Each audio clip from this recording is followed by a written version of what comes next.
Hi, everyone. My name is Matt Rocklin. I'm an open source software developer in the numeric Python ecosystem. I mostly work on parallelizing other libraries using a library called Dask that I'll talk about today. I was technically employed by Anaconda a couple weeks ago. Anaconda is a for-profit company in the open source community. If you've downloaded Python, you probably downloaded Anaconda. They also do other things. One of those things is that they apply for grants and do grant-funded open source work. And that's roughly what I'm funded to do, including with collaborators there in the room. This week, I moved over to NVIDIA. Here's like my first official talk as an NVIDIAN. I think I spent all of like 6 hours in the office so far. So don't ask me anything about GPUs yet. But yeah, so I work on Dask, talk about Dask. We're going to see a few things. My slide deck is a little bit weird. It's a 2-dimensional slide deck where each column is a topic that we can dive into. And so what I'm going to do is I'm going to give sort of a 25-minute talk.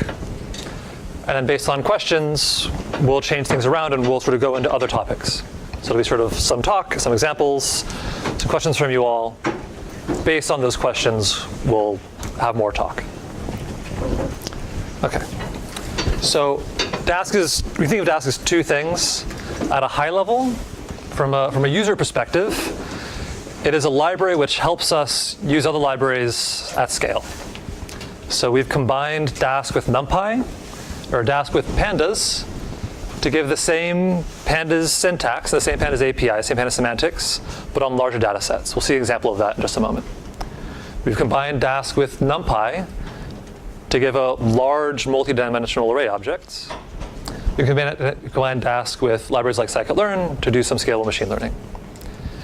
In all cases, we're using the original Python library under the hood, and we're trying very hard to adhere to the existing API that users are already familiar with. These are all collaborations with these teams. So there are core developers of each of these projects that have commit rights to Dask. Dask is very much an outgrowth of the existing PyData ecosystem. So at a high level, if you mostly use the PyData ecosystem or the Python space, you can think of Dask as a tool that lets you scale out NumPy or pandas to larger than memory data sets. If you're more of a computer scientist or a programmer or developer or a library author yourself, I encourage you to think of Dask as a dynamic distributed task scheduler. So from an academic perspective, that's what Dask is.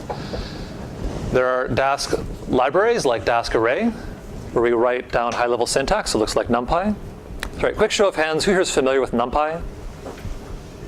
OK. Who here is familiar with pandas? OK. Who here uses NumPy more than pandas? Who here uses pandas more than NumPy? OK, so about halves. Great.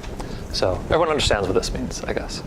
So Dask Array is one of those high-level libraries. Write this stuff up here. Dask Array takes high-level syntax and turns it into a task graph, where every node in this graph is some Python function that has to run on some computer somewhere. And then Dask, the low-level part of Dask, is a task scheduler that takes this graph and runs it in real time. So this is a trace of my 4-core laptop running through this computation. This is a scikit-learn pipeline grid search. And so we'll talk more about what that is. We'll see lots of examples of producing these graphs and how they construct. But I kind of sort of want to speak to 2 different perspectives might be in the room.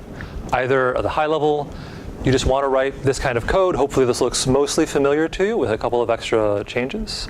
You just want that to run fast or run on large data sets. Or if you're more about building algorithms, maybe you want to start thinking about dynamic task graphs. So high level, that's what Dask does. We'll switch past that column. Yeah.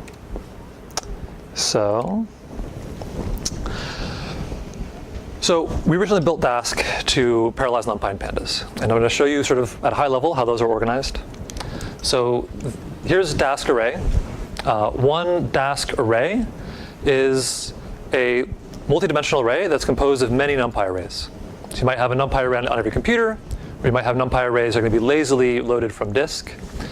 And Dask Array is just a grid of those arrays, an array of arrays, and algorithms, parallel algorithms, to convert what you've asked for at a large scale to many small NumPy computations. So if people can see, you probably can't see this down here very well, But the syntax is very similar. Here's some NumPy code. We're making a random array. We're adding x to its transpose, subtracting off some mean. Dask array is mostly the same.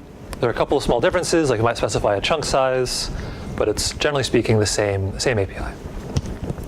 Similarly, Dask data frame. Dask data frame is a logical pandas data frame composed of many smaller pandas data frames. Ask a stupid question about this. Those are the best kind. Sometimes the easiest to answer. When I do something like that first block, import pandas as PD, it says like kernel restarted because the thing was too big, it couldn't load it, and it died.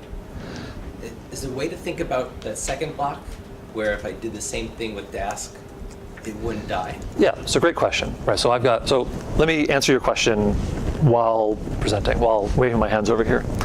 So Dask data frame is one logical pandas data frame composed of many smaller pandas data frames. Let's say I have a really long time series, it's a terabyte large, it's chunked into months of data. I might, if I'm doing something simple, like let's say grouping by some hourly timestamp, I might be able to load in one chunk of data for January, do some group by operation, not necessarily the same, but something similar, get some smaller aggregates, throw out my previous data, load in the next chunk of data, do some small aggregates, throw out that chunk of data. And yeah, so Dask data frame would help you do that. So, and that's the question of how does the task scheduler work? Is it intelligent about executing tasks, pulling out chunks of data in a way that allows it to remove data quickly? That's an interesting scheduling problem. So again, so at a high level, Dask data frame mimics the pandas API. It uses pandas under the hood. So one Dask data frame has many pandas data frames that might be constructed lazily or spread around a cluster. But it gives you the same kind of experience. I'm going to show you an example of doing that. I'm going to switch from slides to playing around with the notebook a little bit. If the network plays nicely with me, we've been having some issues today, so we're going to see if this works out or not. That looks good. Great. So I am using a cluster here that was very generously provided by Pangeo, which Joe works on. I think Joe probably set this up. That many of the people in the room, Scott, Anthony, also sort of participate in. So let's say that here's a common problem. I have a bunch of CSV data sitting on the cloud. Actually, quick question. Who's seen me give this same example before? Oh, okay. Well, great. I need to get way better at marketing. I've got a bunch of CSV data on the cloud. This is sitting in Google Cloud Storage. It's like Amazon's S3, but Google's version of it. This is the New York City taxicab data set. It has every cab ride for the year of 2015. One row is every ride. So if you ever took a cab in New York in that year, you are an entry in this data set. I can read a little bit of that data with pandas. So here I'm using the pandas API, but I'm specifying n rows equals 5. Because I can't read all of it into memory. This is around 20 gigabytes on disk, around 40 to 60 gigabytes in RAM. So it's not that big, but it's bigger than my laptop would allow me to do it. I could run it on my laptop with Dask, but we're going to use a cluster just for fun. So this data set has, so every row here is one taxi ride. You can see when it was picked up, when it was dropped off, as well as how many people were in the cab, what was the distance, and a breakdown of the fare. What was the tax, what was the tip, were there bridge tolls, etc. So I fortunately happen to have a cluster nearby. I don't need that many workers. So I can't fit this on my laptop, but I can, I do have a bunch of machines nearby. So this is really the tricky part. Hopefully, no. Networking things have not been playing nicely with us recently. Let's see if this works out. No, it also doesn't work out. Okay, so we're just going to ignore those errors. This is not a Dask issue. This is like a networking and a Jupyter and a cloud issue. Hey, wait, we got things back. Great. No? They come and go. Okay, so I'm now going to read, not with pandas read CSV, I'm going to use Dask data frame read CSV. It has the same API, but now instead of providing one CSV file, we're providing a list to all of the CSV files. And what that does is that's going to construct for us one logical Dask data frame, which is composed of many small pandas data frames. We're actually asking that to bring it up into memory properly, if the network plays nicely with us. We're going to wait here for like 10 seconds, really awkwardly. And if it doesn't work out, then we're going to switch to a video. Or, to be way less exciting, but let's go to a single node example.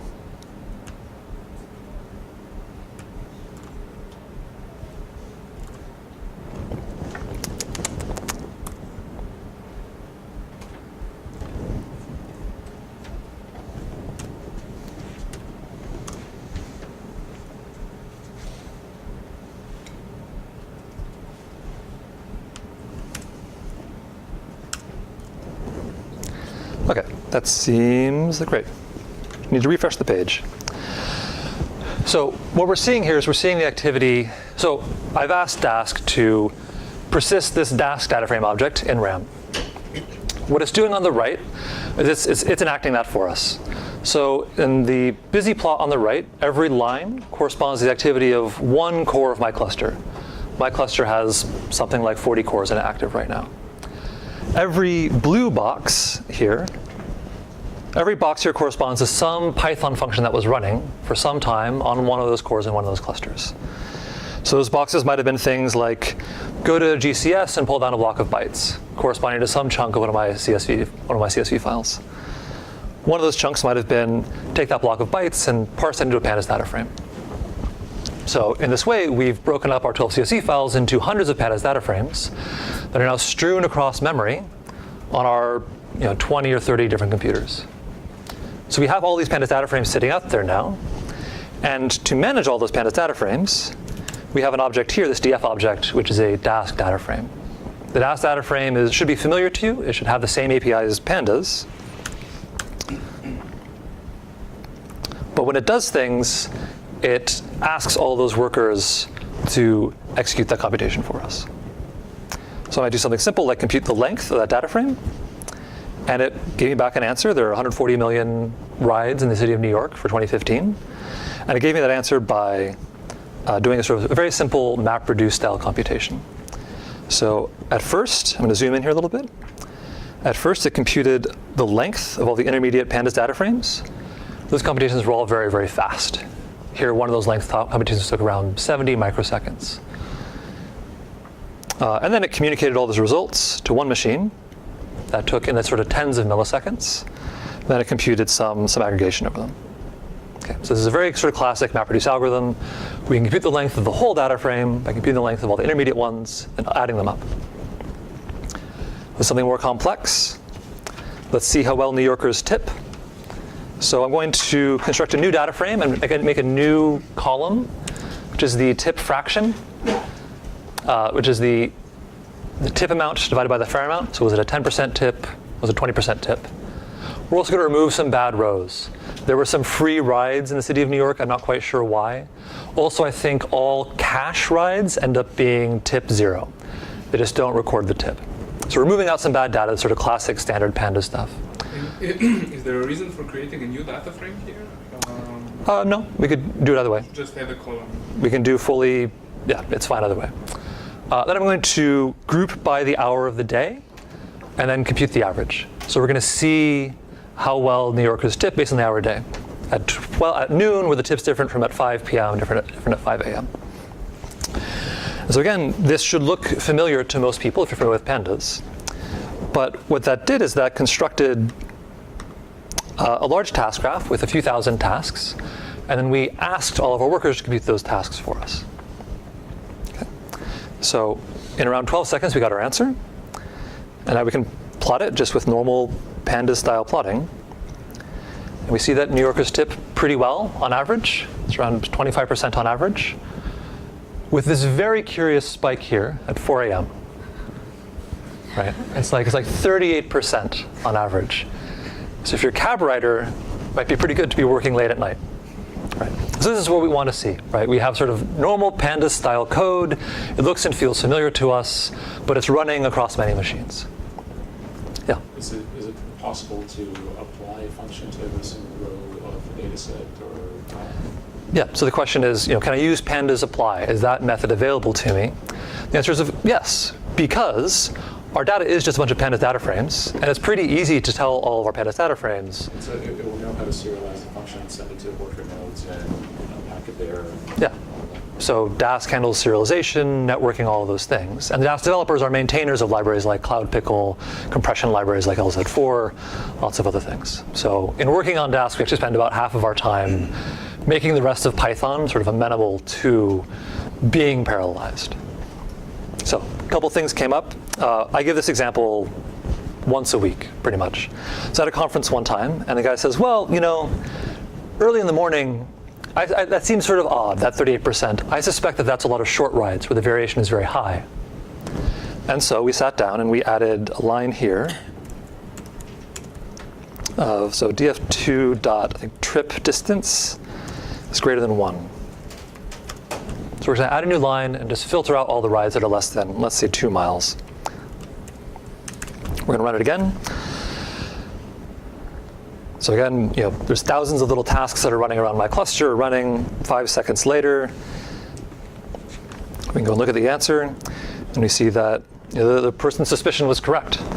That probably all of those really high tip rides, the percentage was just because they're only going a mile or a mile or 2 miles, right? It's cold, they want to come home, so it wasn't that big of a deal.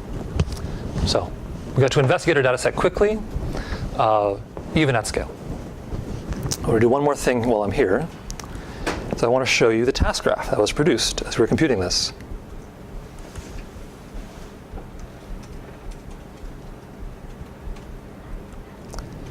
So we're going to get to this in a moment, but remember that Dask is a dynamic distributed task scheduler.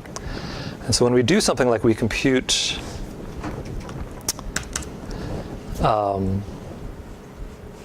let's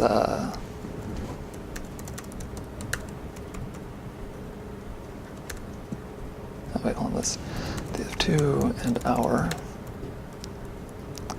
So the upper right of the screen is showing us the task graph as Dask sees it. And we're actually seeing every box corresponds to some function that has to run on some machine. And so that graph that we just saw zip by is what Dask, the task scheduler, sees as it runs that computation. That was a bit fast. We'll see other examples of that in the future. But I now want to sort of shift your thinking from Dask as big pandas to Dask as the thing that constructs this large graph and then executes that large graph in parallel. So that's where we're going next. Pandas definitely do some really good memory optimization. I'm assuming Dask also keeps that referential memory optimization that Pandas does. You're the first person I've ever met who says Pandas handles memory well. But it does have some. I'm wondering if that also stays. Yeah, so it's a good question. I actually don't know to what you're referring, but I don't have to know. What's nice is that because Dask is just calling pandas functions, like as pandas improves, if they switch out to using arrow or something under the hood, we don't actually care that much. So that's sort of the nice bit, right? Dask is pure Python, but we use things like NumPy or pandas or Numba or whatever under the hood, and those libraries can be fast as they choose. Dask is a nicely orthogonal approach. The rest of the ecosystem can evolve sort of separately from how Dask evolves. Okay. Does that answer or at least sidestep your question? Yes. Excellent. Yeah. We built this a long time ago, and I work for a for-profit company. We wanted to show this to people and get them to do consulting contracts around it. Took it to a bunch of people, and they said, that's great, but I have problems that are parallelizable, but they're not a big pandas data frame. I don't have a big NumPy array.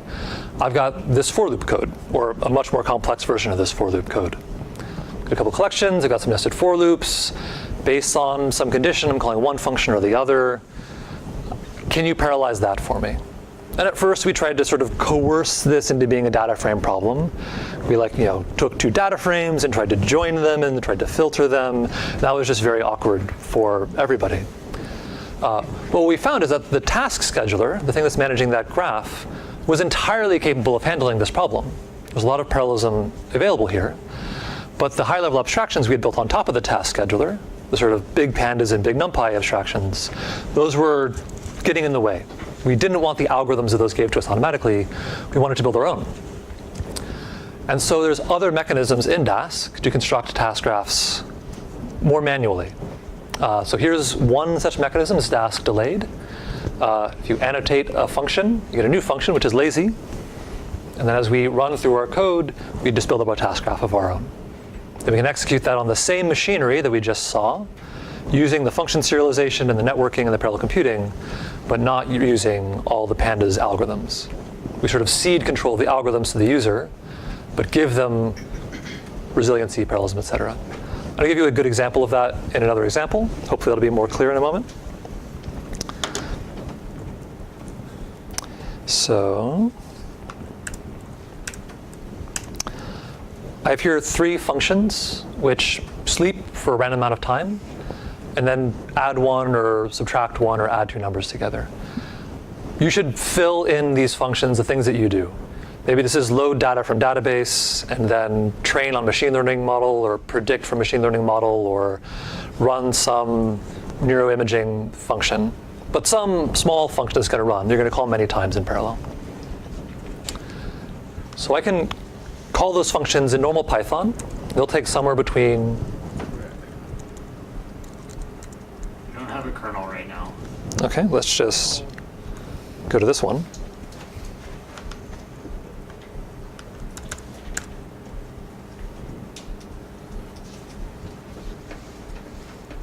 There we go. So I can run that cell. That'll take somewhere between 0 and 3 seconds randomly, because there's 3 functions. That's super bizarre. No, okay. Just internet's being a little odd. Great. So this is running with normal Python. But this computation is parallelizable, right? These 2 increment and decrement calls could have been called in parallel. Then the add function needs to wait until they're both done, move both of those results to one machine if they're on different machines, then call add. So we could have run this in parallel, but we didn't, because Python is a normal sequential language, like almost all languages. So what we're going to do is we're going to convert those functions to be lazy with Dask delayed. And what that does is that now when I call them, they run immediately. It's because they haven't done anything. They're just constructing a task graph with those functions included. So if we look at that task graph, so that produced Z, this result, that's just showing us that it just has recorded the functions we called and the arguments that they were provided. We now have this graph, and now we can walk through that graph ourselves with threads or processes or different machines and run them in parallel.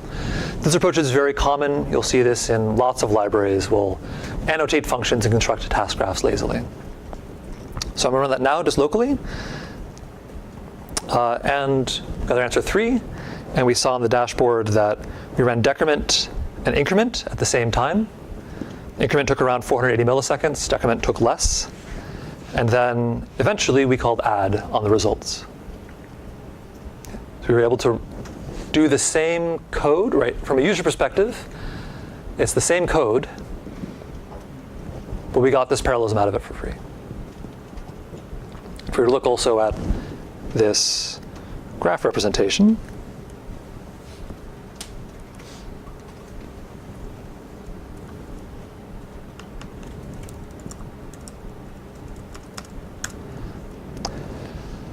we see that there's increment, decrement, and add. Add is in memory, the other 2 are released. Are there any restrictions on what can be parallelized in this way? And anything probably that can be serialized? Yeah, that's a good answer. You shouldn't have locks. You should not be like holding on to side effects. There's lots of other things. So let's play with that a bit more. Let's do this a few hundred times just to get some more activity going. Here I've got a for loop with a pretty boring computation, but it's nice because I get to use all the cores on my laptop. I get to use my entire computer. So this isn't running on a cluster. This is just running locally this time. But if I wanted to, I could, if I had a cluster nearby, I could start more workers. And Dask will nicely respond to that. So Dask is nice because many people use it, mostly just on their laptops, for simple things like this. But then when they want to scale, it's very easy to scale out and grow the computation. That was a simple computation. Let's look at something more complex. It's a tree summation. So I've got now 256 numbers across a few different processes somewhere. I want to add them up. I could add them up by moving all of them to one process and then calling sum. In this case, that's probably the right way to do it. But we want to be a bit more fancy, we might add every pair of numbers together. So I have half as many numbers. I might do the same thing. I have a quarter as many. I might keep doing that until I have only one number. This is a common algorithm. I would call it a tree reduction, tree summation. And I've written that algorithm in normal Python code here. You shouldn't necessarily understand this immediately, but there's a couple of for loops, and we keep adding neighboring elements in this list. We keep doing that while there's at least one element in the list. You don't need to get it immediately, but hopefully it doesn't look too scary. And my claim is that anyone with sort of moderate Python experience can write down a tree aggregation algorithm. And what's nice is that then Dask can execute that algorithm for you in parallel. So the blue here is adds, and the red is communication between different machines or different processes in this case. You can almost see the tree structure sort of fall out of the computation. At the beginning, there's lots of parallelism. At the end, there's not so much. Let's see it here as well.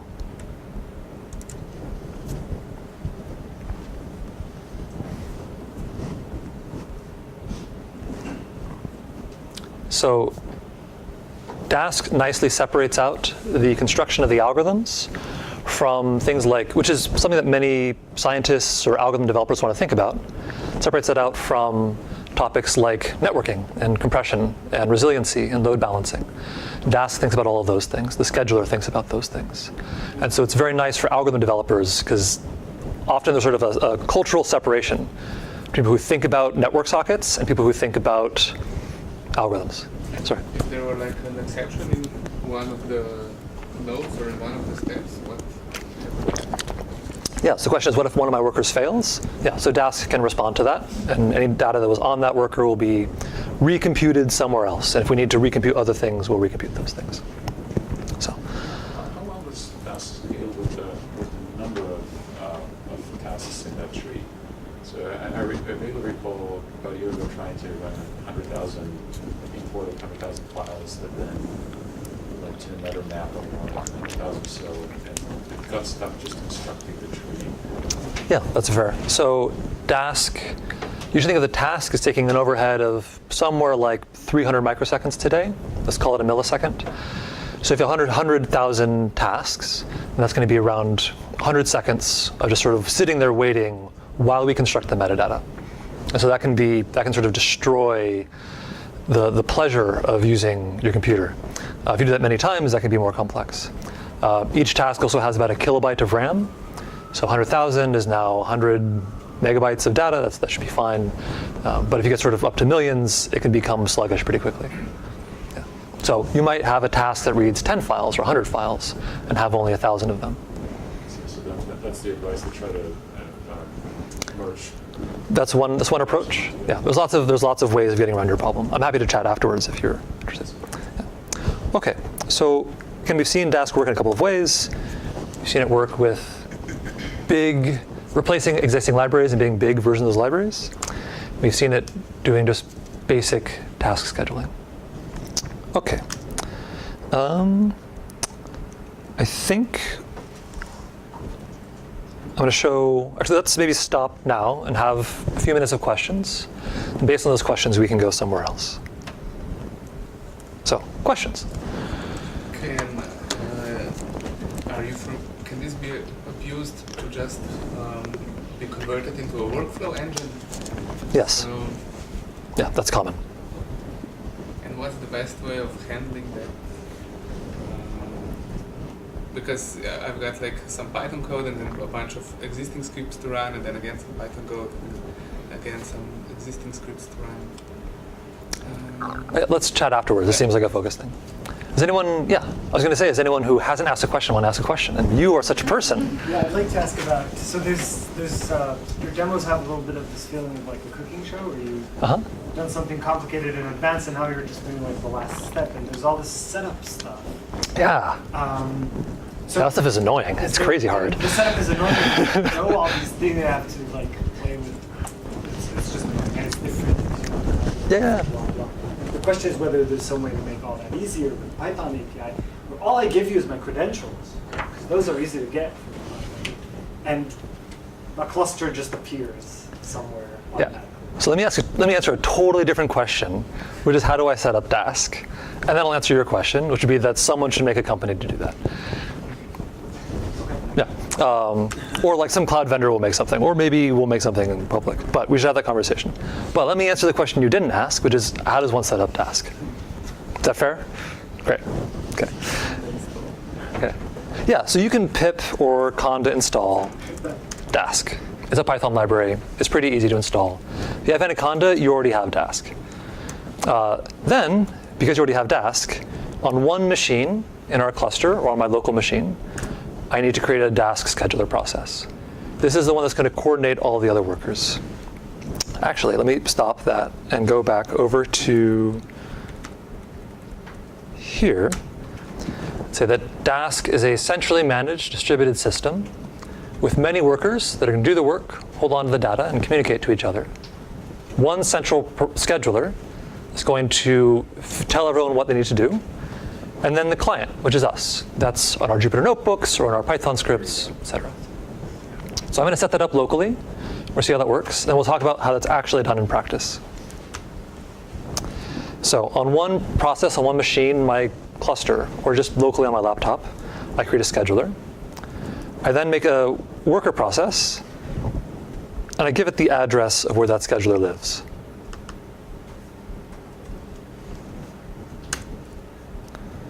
Dask worker starts up, talks to the scheduler, they're now connected. I do the same thing over here.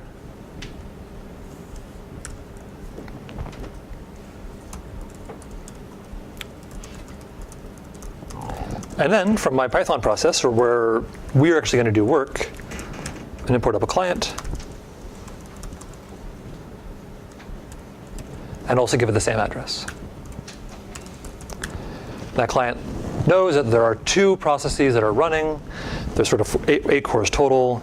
If I were to kill one of those workers, there are now one processes connected up.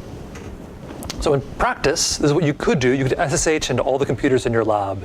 You could run Dask workers on all of them, and you'd be fine. You shouldn't do that.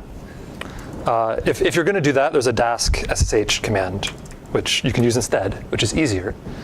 But it's much more common to use a job scheduler. So I'm going to go to the Dask documentation to deploy. And so people often use something, they have a supercomputer, they have an HPC system, as a job scheduler like Slurm or PBS or LSF or SGE. There's a nice project that does that. You can go here and you'll find all about it. We were using Kubernetes in the cooking show examples I was doing before, which is a similar thing that's often used in the cloud or in more modern clusters. If you have a Hadoop cluster, you can use the Yarn solution to that. And all of those have more or less the same API. You import from some project like Dask Yarn or Dask Kubernetes or Dask Job Queue, the HPC one, something that ends in cluster. And you construct a cluster object which sort of tells Dask about your machine, and then Dask asks one of those systems to start up workers for you. This is typically how things are done in most scientific fields. People have access to a cluster that their IT department manages. They don't have to ask their IT department to install Dask. They can install Dask in their own local home directory. And then they can use something like Dask Job Queue or Dask Kubernetes to launch Dask workers entirely on their own. So is it common for people in this space to have access to some distributed resource? I see some people nodding their heads. Raise your hand if you do have access to such a resource. Okay. Did anyone have access to a resource that didn't use one of the technologies that I just listed? That they know of? Okay. Right. So it's pretty easy to use. And that's the most common situation in an academic setting. That's my answer to you briefly. If you want to do your own thing on the cloud, you want to set up your own service, what I would suggest today is that you look at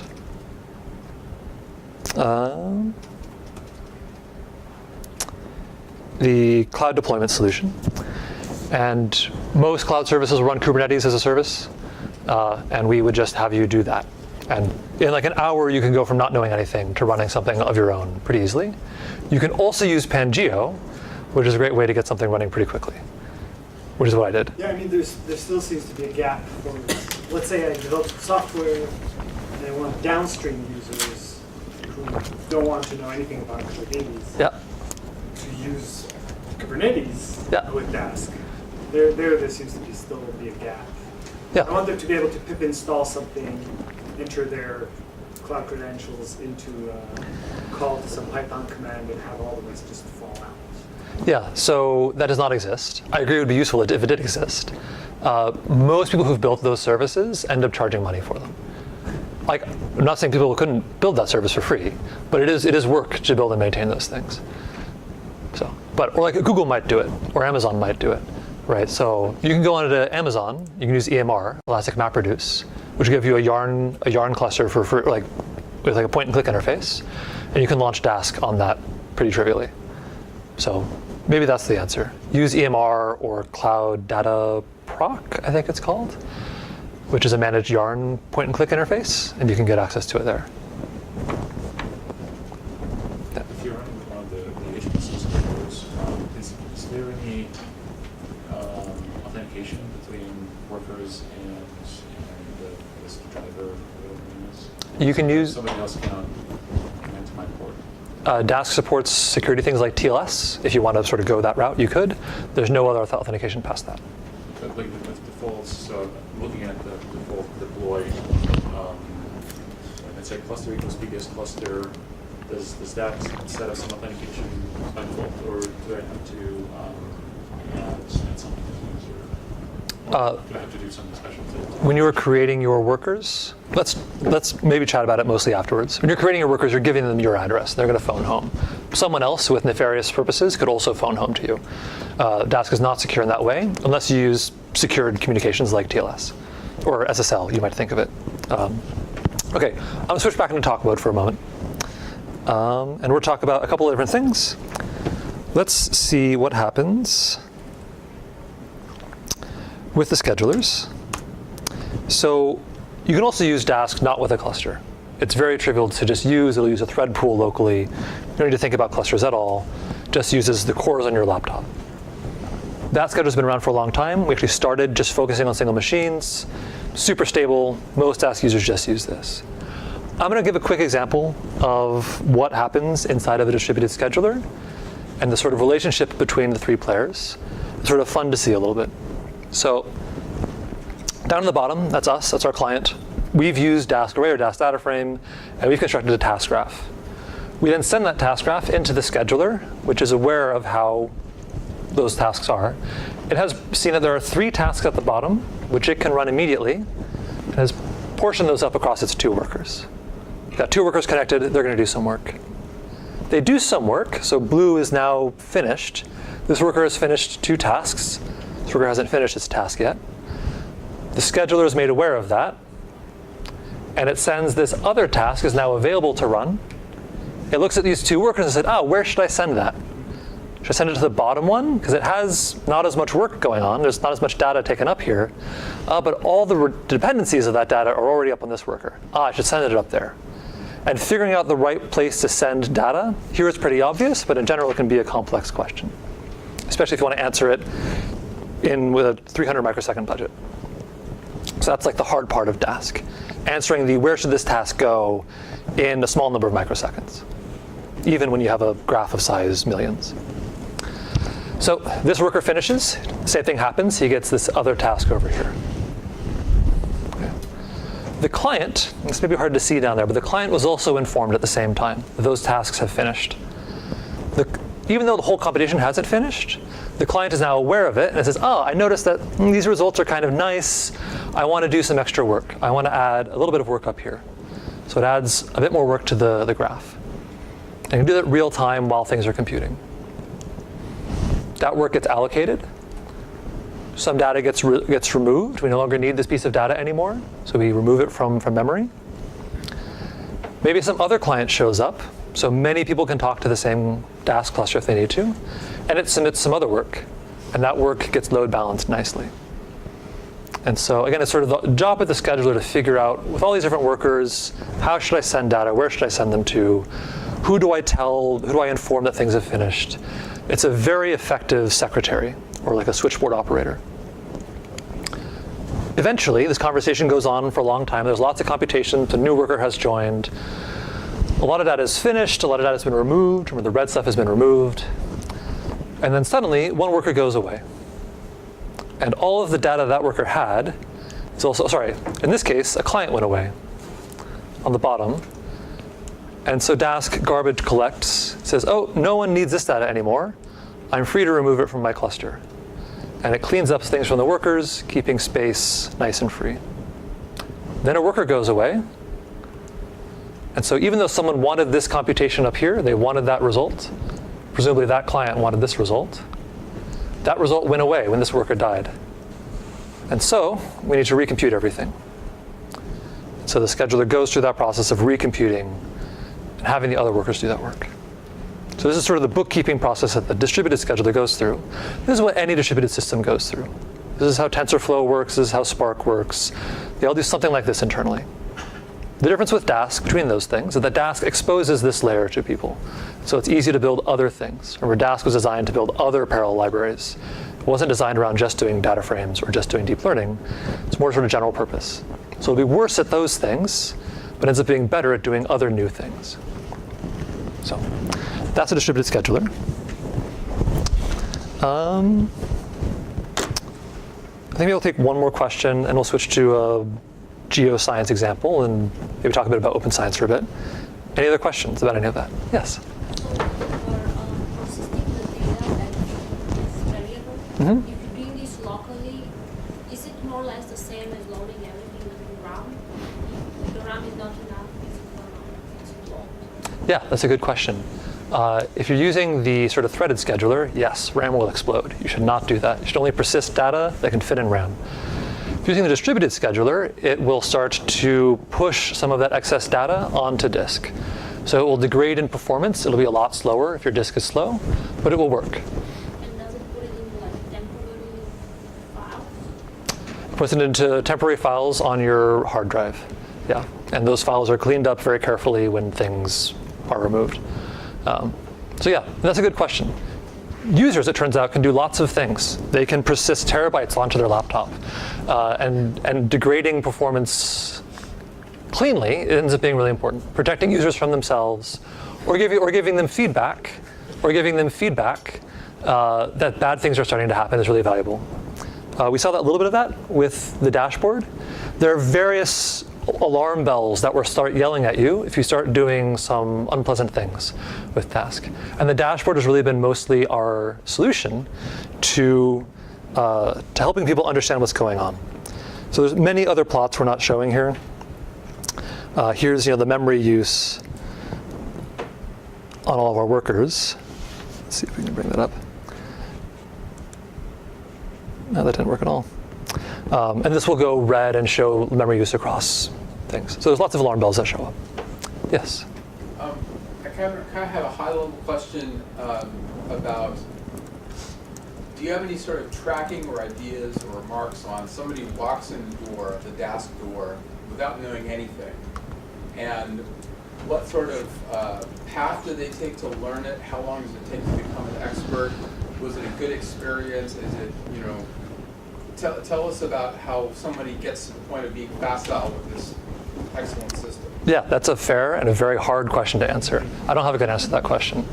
Yeah, I think that the answer I would give to a hedge fund manager, if I was talking to him, would be, oh, Dask is great. It has the same APIs as NumPy and Pandas. If you know NumPy and Pandas, it'll look really similar to you. It looks the same. We don't invent our own APIs. We use pre-existing APIs. The retraining process is very cheap. In practice, though, people will use the NumPy and Pandas API, and then things will break in some way. They'll persist a terabyte data set onto their computer, and they'll be confused why it doesn't work. And then there's this whole new set of things that you need to learn. And it's not clear that people have even the knowledge of where to go learn those things. Why should I use threads versus processes? What's the right mixture there? Should I be deploying this on many computers or just on one computer? Is the communication too much or not enough? And those are not things that we know about. Like most people who do data science don't know how to answer those questions. Our current approach to that is diagnostics. That helps a lot. And documentation. So there's many times where we get Stack Overflow questions or GitHub issues where they say things are broken in some way. This is a common issue, right? I have 1 million tasks. things are broken, and we point them to, in the documentation, in delayed, there's the best practices documentation, and there's the avoid too many tasks document, right? Which is exactly the piece of documentation. I'm going to pick on you a little bit, I apologize. Which is exactly the piece of documentation that we need someone to read, which explains exactly a common performance problem. But it's very hard to surface all of these little things that could happen to users. And so that's something that we were talking about at the Dask monthly meeting today for like 20 minutes. And it's not clear how to do that.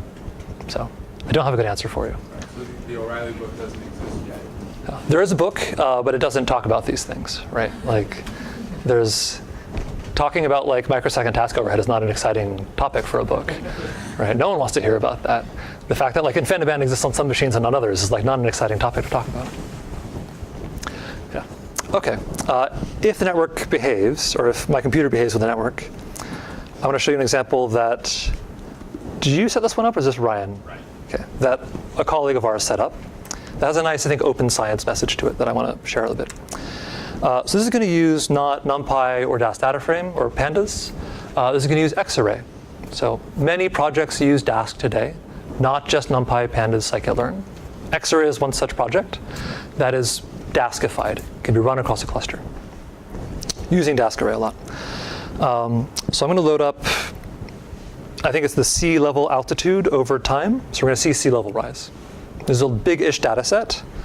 If things run, there we go. So Xarray users in the room? Who uses Xarray? Oh, cool. Some people. So this is a large gridded data set. Has dimensions of latitude, longitude, time. Has a bunch of variables like, I actually don't know what any of these mean, except for this one. SLA is sea level altitude, I think. I'm not a scientist. So we're going to play with that. And we're going to play with that with a cluster. So I'm going to bring up a cluster like how we had before. So those workers are showing up. Great. And let's go and look at one slice of that data. I think this is the slice of data from the author's birthday. And hopefully this shows up in a moment.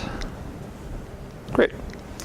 So this is the sea level altitude, which I'm sort of in my mind thinking of as sea level. And we can see, hot and red and blue are sort of higher or lower. Probably if I scroll over here, it'll be more clear as to which one is which. So this is the Earth at one particular day and where the sea level was.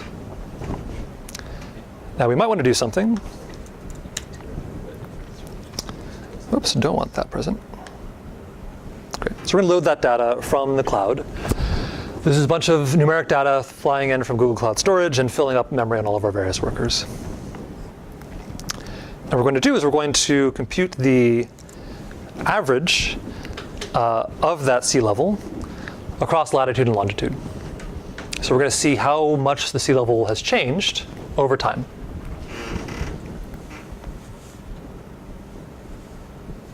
So is it the three-dimensional data? The full Latitude, longitude. The full data set is three-dimensional. Yep. We're reducing the latitude and longitude dimensions, so we only have time left. And we're going to see how sea level changes over time. Let's go ahead and plot that.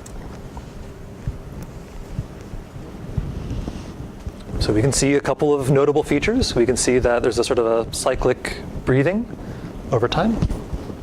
And we can also see that there's a increase over time. So this is nice because you didn't have to believe me. You can go and do this yourself. You can log into this exact same web page and you can run the same exact computation on the same exact data. And you can see pretty clearly that sea level is rising. And that's interesting, right? That is something that we can do now. We can do, using tools like Jupyter, Jupyter Hub, Binder, which maybe are things you guys have heard about, and now Dask, you can compute on large data sets pretty trivially when they're on the cloud and public to everybody. So it sort of changes the nature a little bit of how we think about doing science. I'm not sure if people noticed, but the dashboard was a little active for a moment while I was standing up there. I suspect that I lost some workers, that the cloud took away a couple of workers of mine, that I had to recompute some of that data on some of the other machines. So someone was asking about what happens if a worker dies. I think we just observed that. Let's do the computation not just averaging over latitude and longitude. Let's also keep latitude in there. And we'll see a different plot. So.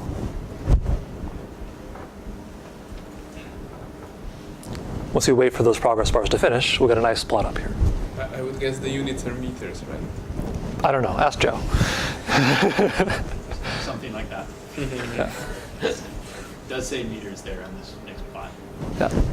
So here's the same plot, but it shows, it also includes latitude. So you can think of each horizontal line here as being that plot that we saw. You can see the sort of cyclic dependence as it goes red, blue, red, blue, red, blue, and also the shift to red, which is high. But now we're seeing that over all latitudes. It's a cool plot. My understanding is actually a pretty normal plot to produce in this field. Kind of bad, right? Yeah, but it's also differently bad in different places, right? We can see that yes, it's bad, but we can also see that it's particularly bad at around yeah. Ah, there we go. Yeah. No one lives around 38 latitude though, right? That's like not a place where people live. Where's Seattle? Seattle's like 45 something.